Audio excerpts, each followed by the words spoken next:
मेरे चैनल पर आप लोग का स्वागत है। ये बेटी का विवाह गीत अच्छा लगे तो लाइक, शेयर और सब्सक्राइब कीजिएगा और कमेंट भी करके बताइएगा। दुआरा पर पापा हाला करेले सुना मोरा नाम ना हो। दुआरा पर पापा हाला करेले सुना मोरा नाम ना हो।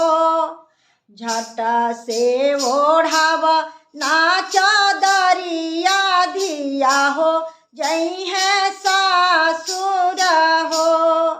झटा से ओढ़ाव ना चादरिया दिया हो जई है सासुर हो।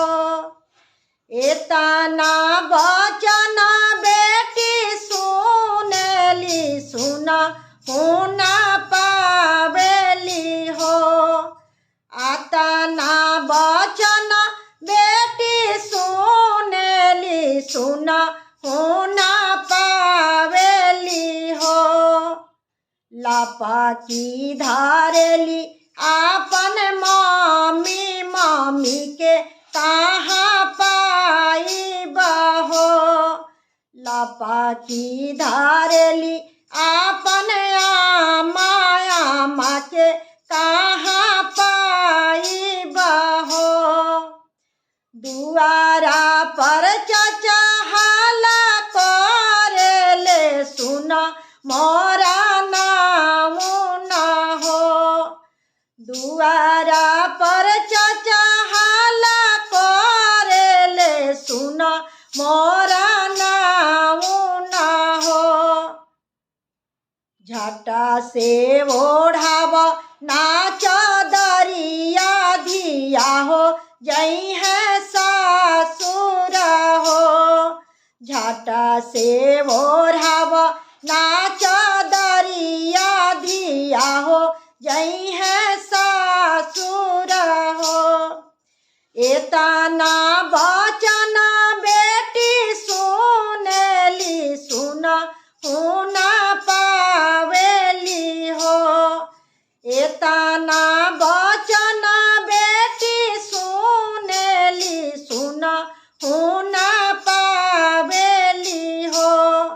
लापा की धारेली आपन चाची चाची के कहाँ पाई बहो।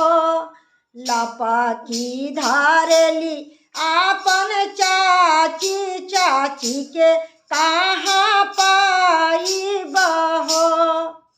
दुआरा पर भैया हाला करेले सुना मोरा नाम ना हो। दुआरा पर जीजा हाला करेले सुना मोरा नाम ना हो। झटा से ओढ़ाव ना चादरिया बहिना जई है सासुर हो। झटा से ओढ़ाव ना चादरिया बहिना जई है सासुर हो। एतना बचन बेटी सुनेली सुना होना पावेली हो।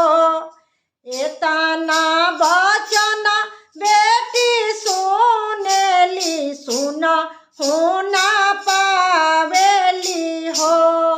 झटा से धारेली आपन भाभी भाभी के कहाँ पाई बहो।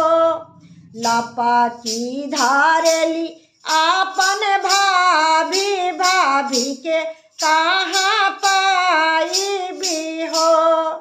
लापा की धारेली आपन दीदी दीदी के कहाँ पाई भी हो।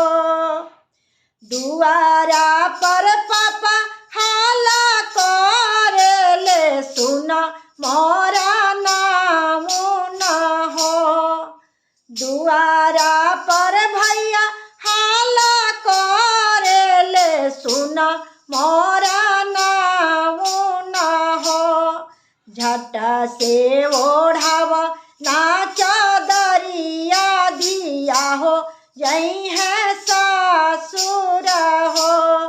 झट से ओढ़ाव ना चादरिया बहिना जई है सासुर हो। झट से ओढ़ाव ना चादरिया धिया हो जई है